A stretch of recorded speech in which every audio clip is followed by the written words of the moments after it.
Hi everybody, this is Coach JVB with your newest Becoming Unapologetically Powerful video, 5 common pitfall fixes for the barbell back squat. So as a strength coach, I have some experience with what they call the curse of knowledge. What this means is that things that might seem totally obvious or common sense to me might not at all be for a beginning lifter. And why would it be? I'm the one with the knowledge and I am the teacher. So today we're going to talk about 5 easy fixes for the barbell back squat. These are things that you might already know, but I'm not going to assume you do. So the first common pitfall I see is facing the wrong way in the rack. And I get it, this can seem like total common sense to come into the rack, face the bar, unrack it, and walk it out. But then what happens is that you have to walk backwards to re-rack the bar, which isn't the safest option when you've got a bar on your back. So the right way is, if you were squatting with me today, you'd walk in facing me, facing towards the rack to unrack the bar.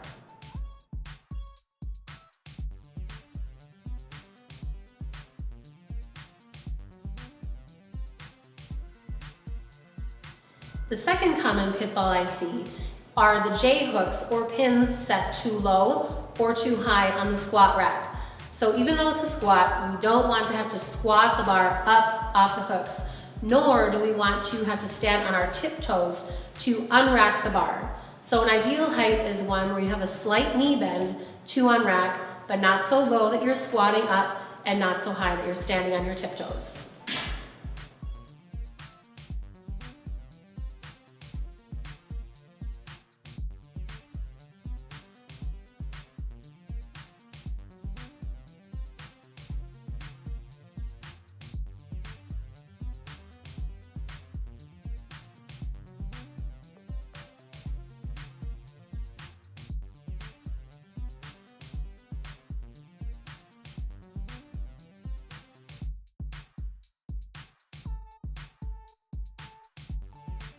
The third common pitfall I see is a lifter taking too many steps away from the rack. This is a safety issue, for one, because there could be somebody walking behind you that you could back into with the bar because you don't have eyes on the back of your head. It's also giving you some time under tension that you don't need or want, especially when you're wanting to maintain a tight setup. So at the most, take 3 steps out of the rack to get your feet right before you begin squatting.